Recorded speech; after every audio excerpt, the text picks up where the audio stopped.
parang sticky kasi siya kapag dinadampi ko itong puff nila. Ito na yung aking Ochil. Ano bang tawag dito? Hindi ko alam paano ibasahin. Ochil? Ochil? Ka lang dyan. Charis.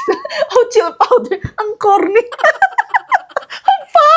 Ganito siya dumating sa akin. Hindi ko alam kung mirror ba yan o ano. Kasi basta, wag na lang kayong manalamin dito kasi mahihilo kayo. So, tingnan natin. Kasi ang sinabi niya is maganda daw tong pang oil control kung oil control. So, kitang-kita nyo naman yung mga oiliness dyan sa aking mukha. Ayan, dito. Dito din. And here. Let's go. I-try natin. Gel powder daw ito, guys. So, parang tingnan mo, kumikinang-kinang din siya. Pero tingnan natin kapag applyan natin yung mukha natin ng gel powder. So, yan. Very makinang and oh! Ay, totoo nga. Ayan, wala nang kinang. Uy, ang galing. Totoo nga siya, guys. Ayan. So, ganun nga pala talaga siya. Pang oil control, kung oil control, tapos matte nga siya. Kaya lang, parang sticky kasi siya kapag dinadampi ko itong puff nila. Pero kapag idadampi ko na siya dito sa mukha ko, hindi na siya sticky. Ayan, no. May slight powdery feels siya, pero hindi siya super-dofer na powdery, ha. Talagang gel nga talaga siya, kaya siya medyo sticky dito sa kanyang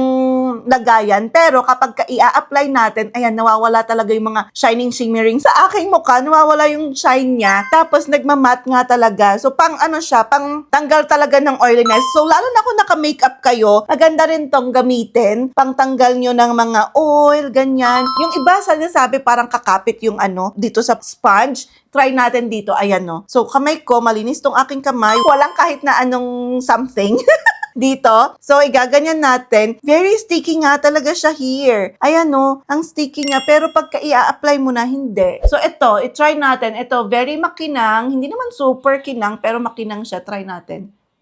Ayan, no, powdery talaga siya, yung feels niya. Pagka kasi ma-oily yung face natin, para tayong Hagardo Versosa, ganyan. So, dapat hindi natin hinahayaan na ma-oily ang face natin. Kaya maganda nga naman talaga itong pang-retouch kapag very ma-oily ang ating face. So, ayan siya. Very compact lang pa niya. Ang nipis niya, guys. So, maganda siyang ibulsa. Pwede to sa bulsa natin, sa mga pants natin, or sa bags natin. Ang hindi ko lang masyadong nagustuhan dito, although manipis siya, wala kasi siyang lagayan ng kanilang ganito sponge. So, dumating to nang nakaseparate itong kanilang puff. So, ngayon, kapag hindi ko na siya gagamitin, ilalagay ko na lang siya dito. O, diba? Hindi kagaya ng iba na nakaseparate. Pero, yun lang naman ang hindi ko siya nagustuhan dito. Overall, talaga namang nakakapagtanggal ng oiliness sa ating face, sa aking face. I'm not just sure kung gaano katagal niya kaya. And, kung gusto mo to, ilalagay ko na lang sa baba kung saan makakabili.